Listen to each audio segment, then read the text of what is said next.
Assalamualaikum warahmatullahi wabarakatuh. Saya Fitrian Rohmah Hwistiadi dari PPKH 2B akan mempresentasikan tugas komunikasi penyuluhan tentang komunikasi interpersonal. Materi yang saya bawakan mengenai pengertian komunikasi interpersonal, teori komunikasi interpersonal, karakteristik komunikasi interpersonal, unsur-unsur komunikasi yang efektif, tujuan komunikasi interpersonal, dan terakhir kesimpulan.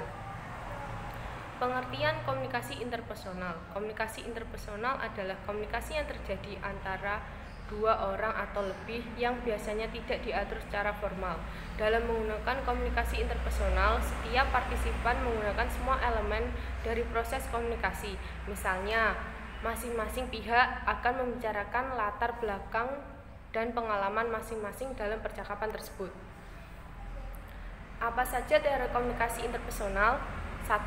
Aprehensi komunikasi dapat terjadi apabila individu menganggap bahwa pengalaman komunikasi miliknya sebagai suatu hal yang tidak menyenangkan, sehingga ia merasa takut untuk berkomunikasi kembali. 2. Self-disclosure adalah bagian dari kajian komunikasi perspektif interpersonal. Fokus utama dalam tindak komunikasi dalam aspek interaksi yang melibatkan indikator sebagai individu. 3. Penetrasi sosial merupakan teori yang menyatakan kedekatan antar pribadi itu berlangsung secara bertahap. 4.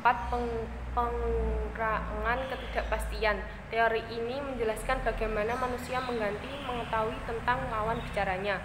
5. Dialektika relasional. Teori ini menganggap bila orang-orang yang menjalin relasi dan komunikasi antar pribadi. Selanjutnya, bagaimana karakteristik komunikasi interpersonal? 1. Komunikasi antar pribadi dimulai dengan diri pribadi. 2. Komunikasi antar pribadi mencakup aspek-aspek isi pesan dan hubungan antar pribadi. 3. Komunikasi antar pribadi mensyaratkan adanya kedekatan fisik antar pihak-pihak yang berkomunikasi. 4. Komunikasi antar pribadi bersifat transaksional.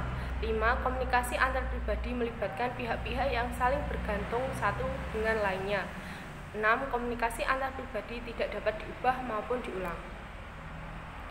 Apa saja unsur-unsur komunikasi yang efektif? 1. Sumber atau komunikator. 2. Pesan. 3. Media atau saluran pengirim pesan. 4. Penerima pesan atau komunikan atau receiver. Tujuan dari komunikasi interpersonal adalah 1. Mengendalikan diri sendiri dan orang lain. 2. Mengetahui dunia luar. 3. Menciptakan dan memelihara hubungan menjadi makna. 4. Mengubah sikap dan perilaku. 5. Bermain dan mencari hiburan. 6. Membantu orang lain. Kesimpulan, komunikasi interpersonal adalah pesan, pengirim, dan penerima antar dua atau lebih individu. Hal ini dapat mencakup semua aspek komunikasi seperti mendengarkan, membujuk, menegaskan, komunikasi nonverbal, dan banyak lainnya. Sebuah konsep utama komunikasi interpersonal terlihat pada tindakan komunikatif ketika ada individu yang terlibat, tidak seperti bidang komunikasi seperti interaksi kelompok, di mana ada sejumlah besar individu yang terlibat dalam tindak komunikatif. Terima kasih. Demikian presentasi yang saya sampaikan. Kurang lebihnya saya mohon maaf, karena kami sama-sama belajar. Wassalamualaikum warahmatullahi wabarakatuh. Jangan lupa like dan komen. Terima kasih.